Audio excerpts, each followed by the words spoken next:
مشران نے جو تربیت دی ہے وہ اخلاق اور اس کے اندر رہتی ہوئی اپنی بات جو ہے نا وہ ہم کریں گے. تو چونکہ اس وقت خواجہ صاحب نہیں ہیں تو میں ڈیٹیل بات اس کے سامنے کروں گا جب وہ ہوگا، لیکن کچھ ایک دو پوائنٹ ایسے ہیں کہ میں اس کے غیر موجودگی میں اس نے کل اٹھائے ہیں، میں کرنا چاہتا ہوں. سب سے پہلے انہوں نے کہا ہے کہ چونکہ وہ مائک پہ نہیں تھا لیکن اس نے کہا کہ مجھے اشارہ کیا کہ تم ٹوبیکو مافیا کا نمائندہ ہو. میرا تعلق سوابی سے ہے. سوابی میں 55% یہ جو ہے یہ ٹوبیکو گروونگ ایریا ہے، اور جب سے پاکستان بنا ہے یہاں پہ ہمارے لوگوں کی اکانومی، ہمارے لوگوں کا روزگار، ہمارے لوگوں کا سب کچھ وہ ٹوبیکو ہی ہے. میرا ٹوبیکو کے ساتھ ذاتی طور پر کوئی تعلق نہیں ہے، نہ میرا کاروبار ہے، نہ میں اس معاملے میں اتنا سمجھتا ہوں. اگر کسی نے بتایا کہ میرا کوئی ٹوبیکو کاروبار ہے یا بزنس ہے یا میں نے خود ٹوبیکو گرو بھی کی ہو تو میں ذمہ دار ہوں اس کے لیے. ہاں، یہ میری رسپانسبلٹی ہے کہ میں اپنے علاقے کی نمائندگی کروں گا، اپنے علاقے کی آواز بنوں گا، اور اپنے علاقے کی جو مجھے بھیجا گیا ہے میری رسپانسبلٹی کہ میں اس کے لیے. انہوں نے بتایا، اسپیکر صاحب میں آپ کے نوٹس میں لاؤں، جب میں اسپیکر تھا اور ہم نے ایک ایگریکلچر کمیٹی بنائی تھی تو اس میں ہم نے شبر زیدی کو بلایا. اس کو ہم نے کہا کہ آپ بتائیں. انہوں نے ٹوبیکو پروڈکٹ پہ ایک ہوتی ہے فنشنگ گڈ، ایک را میٹیریل ہوتی ہے. تو جو ٹوبیکو را میٹیریل پہ انہوں نے 10 روپے سے لے کے انہوں نے 300% جو ہے نا بجٹ کا اضافہ کیا، ٹیکس کا اضافہ کیا، 300% ٹیکس کا اضافہ کیا. ہم نے ان سے سٹیٹسٹک مانگے کہ آپ بتائیں کہ یہ جو آپ لوگوں نے 10 روپے سے لے کے 300% جو آپ نے اپنا یہ ٹیکس میں اضافہ کیا ہے، کیا اس میں ٹیکس ریوینیو میں کوئی خاطر خواہ فائدہ ہوا کہ نہیں ہوا ہے؟ تو جو ہمارے سٹیٹسٹک ہیں اس کے مطابق 2017-18 میں یہ فیصلہ ہوا تھا، اور اس وقت 77 بلین ریوینیو تھا. 77 بلین. جب ہم نے فیصلہ کیا، بلکہ میں نے فیصلہ نہیں کیا، پوری کمیٹی نے فیصلہ کیا، پوری ایگریکلچر کمیٹی نے فیصلہ کیا.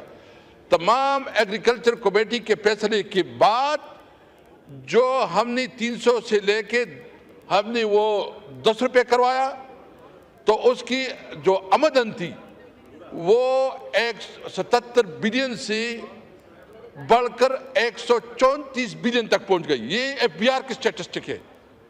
77 بلین سے وہ چلے گئے 134 بلین پہ، اور 2023 میں وہ پہنچے ہیں 160 بلین. میں پوچھنا چاہتا ہوں کہ کیا جو اس وقت ہم نے یہ بھی مطالبہ کیا، اسپیکر صاحب ریکارڈ کا حصہ ہے، ہمارے ریکارڈ میں ہوگا، اسمبلی کے ریکارڈ میں ہوگا. اس وقت ہم نے مطالبہ کیا کہ بجائے آپ را میٹیریل پہ، آپ ٹوبیکو کے فصل پہ ڈیوٹی لگاتے ہو، آپ سگریٹ پہ لگاؤ. یعنی آپ سگریٹ پہ نہیں لگاتے ٹیکس، اور آپ را میٹیریل پہ آپ جو ہے ڈائریکٹ فارمر کو متاثر کرتے ہو. فارمر اس سے افیکٹ ہوتا ہے، اس کی اکانومی اس سے متاثر ہوتی ہے، اس کا چولہا اس سے جو ہے متاثر ہوتا ہے. تو ہم نے مطالبہ کیا کہ آپ میرا بانی کریں سگریٹ کے اوپر. میں کیٹیگری اب بھی کہتا ہوں کہ سگریٹ کے اوپر آپ جتنا ٹیکس لگا سکتے ہو لگاؤ، لیکن فارمر کو اور نہ کرو. یہ مجھے بتائیں. اور اسپیکر صاحب میں آپ کے نوٹس میں وہ بھی لانا چاہتا ہوں، بلکہ جب میں اسپیکر کے پی کے تھا میں نے آپ کو ایک ریزولوشن بھیجی تھی جو ہمارے کے پی اسمبلی نے مشترکہ اور متفقہ قرارداد پاس کی تھی کہ ٹوبیکو کو ایگریکلچر پروڈکٹس کنسیڈر کیا جائے، کیونکہ یہ جو ادھر سے، اور وہ آپ کے پاس ریکارڈ میں پڑی ہوگی. لیکن آپ کے پاس ایک شبر زیدی نے ٹی وی ٹاک شو پہ بات کی، اور انہوں نے کہا کہ اسپیکر صاحب بیٹھے تھے اور کچھ ٹوبیکو بیک گراؤنڈ کے کوئی بزنس مین بیٹھے تھے جو وہ تھے اسمبلی میں تھے، وہ آئے تھے. اور پھر جو ہے نا انہوں نے اس وقت تمام ایگریکلچر کمیٹی بیٹھی تھی، اور شبر زیدی صاحب کو میں یہ پوچھنا چاہتا ہوں کہ اس کا نالج اتنا تھا، جو اس کی اپنی حیثیت تھی، وہ جب سینٹ کمیٹی میں پیش ہوا اس وقت وہ پی ٹی سی کا ایک ریپریزنٹیٹو کے طور پر پیش ہوا تھا۔ میں صرف اس میں کسی کمپنی کے خلاف بات نہیں کرتا، لیکن ہوتا یہ کہ جو بڑی بڑی کمپنیاں ہوتی ہیں وہ جو ہے نا اپنا اجارہ داری قائم کرتی ہے، وہ چھوٹی کمپنیوں کو نہیں چھوڑتی۔ میں بالکل مطالبہ کرتا ہوں کہ جو چوری ہوتی ہے، ٹیکس کی چوری ہوتی ہے، اس کے اوپر بین بھی ہونی چاہیے، اس کا کلا کما بھی ہونی چاہیے، اور اس کے خلاف اقدامات بھی ہونی چاہیے، لیکن آپ کسی طور پر فارمر کو متاثر نہیں کر سکتے۔ میری رسپانسبلٹی ہے، میرا علاقہ ہے، میرا حلقہ ہے، میں اپنے لوگوں کی بات کروں گا، اگر کوئی سمجھتا ہے تو وہ اس کی تو ایک تو میں یہ کلیئرٹی کرنا چاہتا تھا کہ اس کی وجہ سے ہمیں فائدہ۔ دوسری بات، اسپیکر صاحب دیکھیں، آپ ہمارے لیے بہت محترم ہیں اور میرے تو بڑے بھائیوں کی طرف سے میں آپ سے مجھے ایک گلہ میں مسلسل بات کرتا ہوں کہ یہ اسمبلی جو ہے نا اس کی حسن ہوتی ہے کہ جب اس کے اندر ڈیبیٹ ہو اور وہ ڈیبیٹ پوری دنیا سنے۔ آپ یقین کریں، کل جب خواجہ صاحب تقریر کر رہے تھے تو وہ لائیو چل رہا تھا، اور جس وقت جو ہے نا ہمارا اچکزئی صاحب اٹھ گیا، آپ ریکارڈ مانگے، جس طرح یہ اٹھ گیا ٹک بند کر دیا۔ یہ پوچھ لو کون کرتا ہے؟ آپ اس پہ میرے ریکویسٹ ہے آپ سے ریکویسٹ ہے، آپ رولنگ دے۔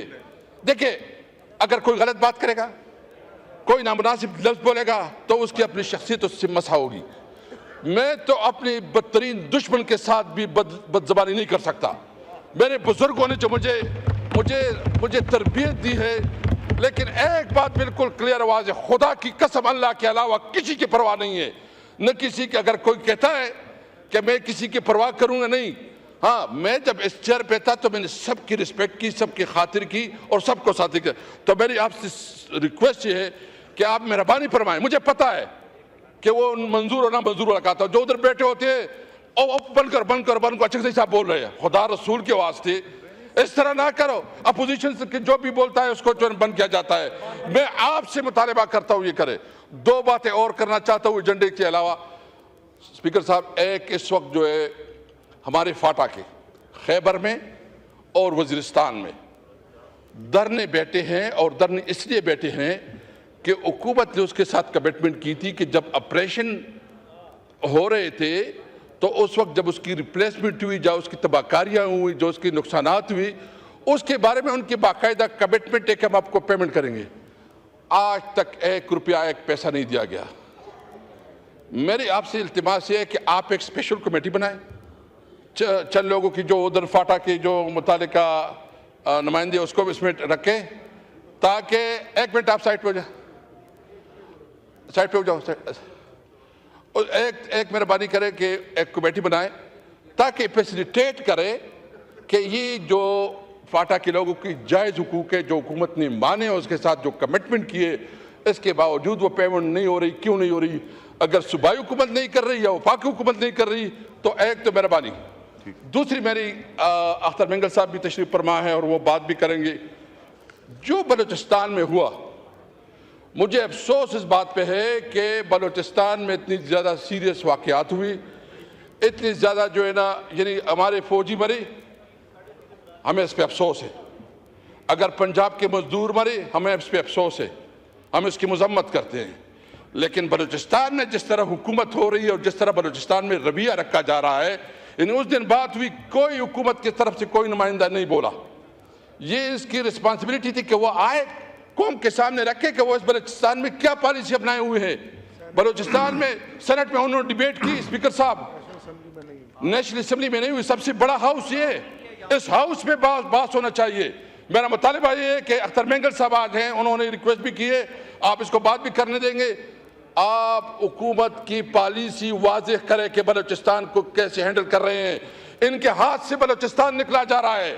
آج جو ہے نا پوری بلوچ کی عوام جو ہے نا وہ مارنگ بلوچ کے ساتھ ہے۔ ایک بیچاری ایک خاتون، ایک بچی، اور اس کے خلاف یہ پروپیگنڈا شروع کی ہوئے ہیں کہ جو مارنگ بلوچ جو ہے نا دہشت کو سپورٹ کر رہے ہیں، یہ کر رہے ہیں۔ بہت افسوس ہے، خدا را اس ملک کے ساتھ رحم کرے۔ میں تو دیکھ رہا ہوں کہ اس ملک میں جو ہے نا خانہ جنگی کی طرف جا رہا ہے۔